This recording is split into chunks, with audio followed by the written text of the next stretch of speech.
El Salvador has quickly and decisively established itself as one of the most stable and safest countries in Latin America. This reflects the government's larger push to improve the country's reputation and lead it into a brighter and stronger future. As part of this, the country has revamped its expat visas and streamlined the process for people looking to move to the country. There are currently 5 routes available to people looking to move to El Salvador, and in this video we'll break down these visas and what you need to qualify for them. First up is the Digital Nomad visa, which El Salvador launched in 2025. This is popular among remote workers, digital nomads, and freelancers. To qualify for the visa, you must show that you earn 4 times the local minimum wage, which comes out to around $1,460 a month in 2026. To apply, you need to show a clean criminal record and international health insurance valid in El Salvador. Travel insurance is not accepted, and you must show long-term residency health coverage for your time in the country. The visa is issued for an initial 12 months, and it's renewable for up to 4 years with multiple entries allowed. You can apply from outside El Salvador or within the country, but you'll need to make sure you have all of your apostilled and translated documents when you apply. To apply, you need to pay about $100 to $150 for an application fee, roughly $50 to $75 for a residence card, plus whatever apostille and translation costs are involved with your documentation. In total, you can expect a $100 base fee with around $60 express option and a consular fee of anywhere from $70 to $140. Permanent residency is available after 3 consecutive years on the Digital Nomad visa, which is a perk of this visa.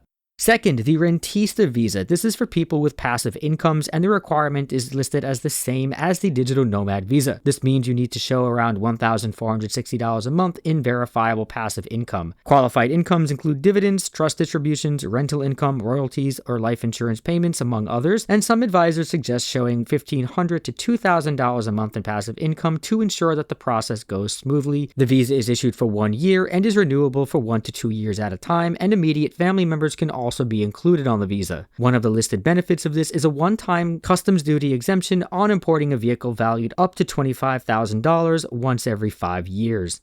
Third is the Pensionado visa. This is for people who have a stable pension income, and the requirement is just 3 times the minimum wage or around $1,200 a month in pension income. The first visa is granted for 1 year, and renewals can be up to 1 to 2 years at a time. The government cites a $140 per person cost for a 1-year permit and a $260 cost for a 2-year permit. Application materials are similar to the Nomad visa, as well as proof of your stable pension distributions. One interesting perk of this Pensionado visa is that, unlike other Latin American retiree visas, El Salvador permits limited work in narrow cases such as select government work or teaching in certain circumstances. You want to be sure to check this before you arrive if you intend on doing this, but this could be great for people looking to stay active in retirement, so this could definitely be a serious perk if that's what you're interested in.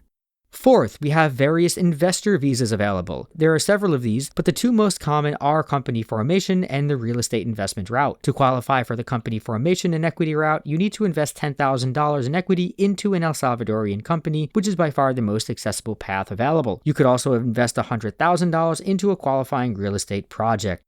And finally, there is the Freedom or Adopting El Salvador visa. This is the one you may have read about online or heard about in various news outlets. This requires a $1 million non-refundable contribution in Bitcoin or Tether. This is the country's citizenship by investment route, but to date, it's important to realize there have been no confirmed cases of this visa being granted, but it seems to be hypothetically possible. It's probably only worth considering in very extreme circumstances and if you're holding lots of Bitcoin. In terms of permanent residency, foreign residents are eligible after 2 to 3 years of continued residency in the country, and citizenship is generally available after 5. However, this time to citizenship is greatly reduced for certain people. This includes Spanish and Latin American passport holders, as well as Hispanic Americans who require just 1 year of residency to qualify for citizenship. Spouses of Salvadorians require just 2 years, and to get citizenship, you need to pass a Spanish test as well as a history and culture test. On the ground, people say that processing times for these visas can range up to 6 months, although the advertised processing time is just around 45 days. People online have also reported paying several thousands of dollars to different firms to ensure everything is in order and to facilitate the migration process. Overall, El Salvador has a lot to offer. In addition to being one of the safest and most stable countries in the region, San Salvador, the nation's capital, has reliable, stable internet, co-working spaces, restaurants, and affordable housing throughout the city. Rent will average about $700 a month for a nice place, and a 2-bedroom can be found for around $800 a month. Santa Ana and Santa Tecla are popular popular with expats who are looking for a lower cost of living in colonial-style towns, while El Zonte and El Tunco are the popular coastal options, although internet is not as strong as in cities. This is something to be aware of if you're looking to live by the beach and also work remotely. Groceries and expenses are about half the price they are in the US, and you could live very comfortably on a budget of just around $1,000 to $2,000 a month. It's also important to know that English is not widely spoken outside of tourist and business circles, and right now the country currently has a smaller expat community compared to Costa Rica or Panama. Nonetheless, El Salvador offers one of the lowest income thresholds for a remote worker in the region, as well as very accessible retirement and passive income options. The country's increasing stability and safety are an added benefit for people looking for a laid-back and fairly stress-free place to live, and given the country's dedication to improvement, we can expect things to improve even further in the near future. However, this also means that prices may not be locked in these amounts for long, so if you are interested in moving to El Salvador, you should start doing your research and contemplating a move sooner than later. There's no guarantee that these income requirements are going to be here next year, and they might go up significantly without a lot of notice, as many visas in this space do. That concludes our video on El Salvador, so we hope you found it informative. Be sure to check out more content on our channel and subscribe if you're interested in videos on expat living and investing, and be sure to check out our wealth preservation series, which can teach you a bit more about how to save more of your wealth while living an interesting and fulfilling life abroad.